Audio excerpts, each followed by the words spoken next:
আসসালামু আলাইকুম everyone. Sumi's kitchen and ব্লগে সবাইকে স্বাগতম। আমি আজকে তৈরি করেছি নাস্তা রেসিপি। মাশাল্লাহ, ইউনিক এই নাস্তা রেসিপিটা দেখতে যতটা সুন্দর হয়েছিল, খেতেও কিন্তু ততটাই টেস্টি হয়েছিল। বিকেলে চায়ের আড্ডার সঙ্গে এই নাস্তাটা তৈরি করলে মন্দ হয় না, আবার বাচ্চাদের টিফিনের জন্য এই নাস্তাটা তৈরি করে দিতে পারবে, এতটাই টেস্টি। ইউনিক নাস্তা রেসিপিটা আমি খুবই অল্প উপকরণ দিয়েই তৈরি করেছি। এখানে আমি 1.5 কাপ ময়দা নিয়ে নিব। এরপরে আমি এক এক করে অন্য উপকরণগুলো দিয়ে নিব। এখানে আমি পর্যাপ্ত পরিমাণে চিনি দিয়ে নিচ্ছি। তোমরা চাইলে এই রেসিপিটা ঝাল ঝালও তৈরি করতে পারো। এখানে আমি পরিমাণ মতো লবণ দিয়ে নিচ্ছি। এখানে আমি দিয়ে নিচ্ছি সাদা তেল। এরপরে আমি এখানে ব্যবহার করব একটি ডিম। ডিমটা দিয়ে আমি হাতের সাহায্যে কিছুক্ষণ মাখিয়ে নিব। এরপরে আমি দিয়ে নিচ্ছি 1 চামচ ইস্ট। সবগুলো উপকরণ দিয়ে আমি হাতের সাহায্যে কিছুক্ষণ মাখিয়ে নিব। কিছুটা মাখানো হয়ে আসলে এরপরে আমি উষ্ণ গরম পানি অল্প করে করে দিয়ে ডোটা সুন্দরভাবে তৈরি করে নেব।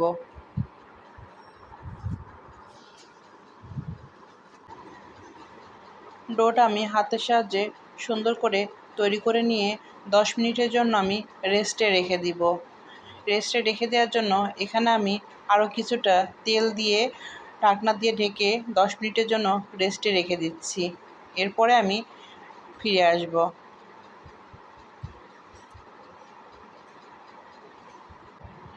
আমার এই ইউনিক নাস্তা রেসিপির সঙ্গে এতক্ষণ পর্যন্ত যারা আসো সবাইকে অসংখ্য অসংখ্য ধন্যবাদ। এরপরে আমি 10 মিনিট পরে ফিরে এসেছি। আটাটা অনেক সুন্দরভাবে সফট হয়ে উঠেছে। এরপরে আমি ছোট ছোট করে ডো তৈরি করে নিব।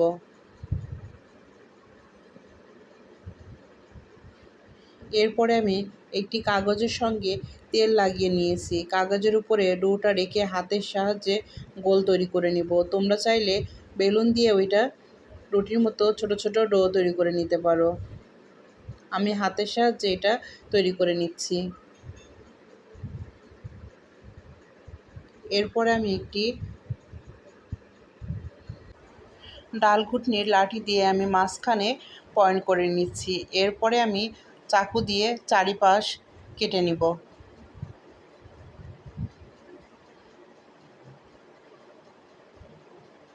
এভাবে করে আমি চারিপাশে কেটে নিব ছোট ছোট করে।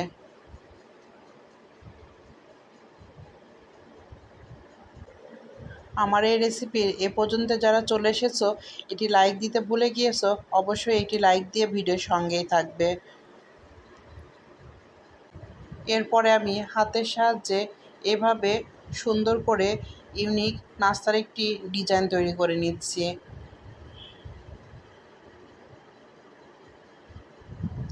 এভাবে করে আমি সবগুলো ইউনিক নাস্তা তৈরি করে নিব। আমি আরও একটি দেখিয়ে দিচ্ছি। এভাবে হাতের সাহায্যে গোল করে নিয়ে আমি আরও একটি তৈরি করে দেখিয়ে দিচ্ছি তোমাদের সুবিধার জন্য। এভাবে পয়েন্ট করে তারপরে আমি চাকু দিয়ে সাইডগুলো ছোট ছোট করে টুকরো করে কেটে নিব।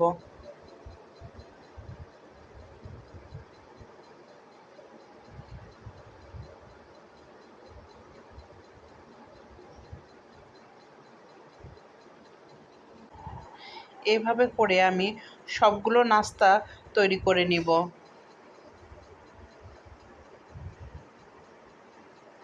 খুবই অল্প সময়ের মধ্যে এই নাস্তাটা তৈরি করে নিতে পারবে। ছোট থেকে বড় সবাই পছন্দ করবে এই নাস্তা রেসিপিটা। বাচ্চাদের যখন টিফিনে এই নাস্তা রেসিপিটা দেবে, বন্ধুরা বাচ্চাকে খেতেই দেবে না, এতটা দেখতে সুন্দর, যেমন খেতেও ততটাই সুন্দর। এরপর আমি হাতের সাহায্যে এভাবে ফুল ফুল শেপ দিয়ে নিচ্ছি। এখানে আমি এটি ফ্রাই প্যান বসিয়ে দিয়েছি, পর্যাপ্ত পরিমাণ আমি তেল দিয়ে নিচ্ছি। তেলটা উষ্ণ গরম হয়ে আসলে এক এক করে আমি নাস্তাগুলো ভেজে নিব। এক এক করে আমি নাস্তাগুলো দিয়ে দিচ্ছি।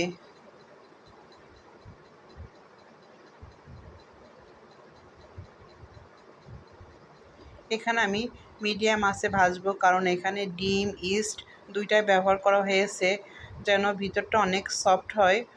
এজন্য আমি মিডিয়াম আঁচে সুন্দর করে এপাশ ওপাশ ব্রাউন কালার করে ভেজে নিব।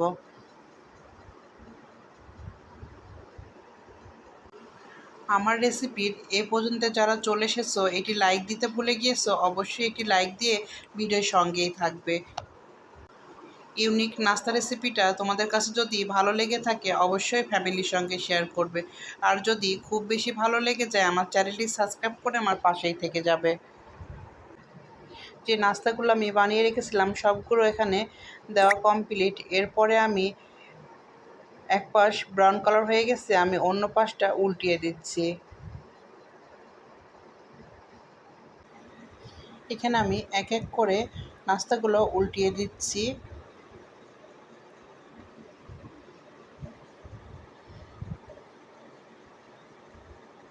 এভাবে ব্রাউন কালার করে ভেজে নিলে কিন্তু খেতে নাস্তাটা দুর্দান্ত টেস্ট হয়। তোমরা চাইলে এটা হালকা ভাজতে পারো।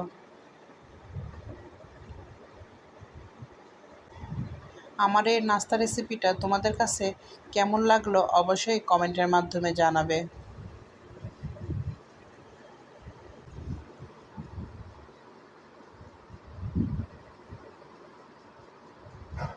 এভাবে আমি ঘুরিয়ে ফিরিয়ে সুন্দর কালার করে ভেজে নিচ্ছি।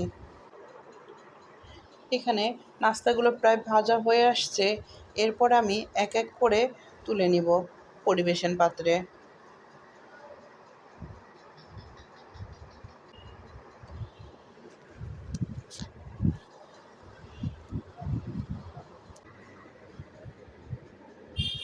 এখানে আমি নাস্তাগুলো পরিবেশন পাত্রে তুলে নিচ্ছি।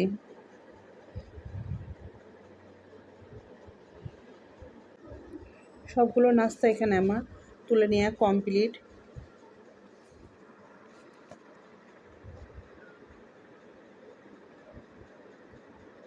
এরপর আমি নাস্তাগুলো একটি প্লেটে তুলে নিচ্ছি। আমার এই নাস্তা রেসিপির সঙ্গে এতক্ষণ পর্যন্ত যারা ছিলে, সবাইকে অসংখ্য অসংখ্য ধন্যবাদ। আবার নেক্সটে অন্য কোনো রেসিপি নিয়ে ফিরে আসবো তোমাদের মাঝে। আল্লাহ হাফেজ। আসসালামু আলাইকুম।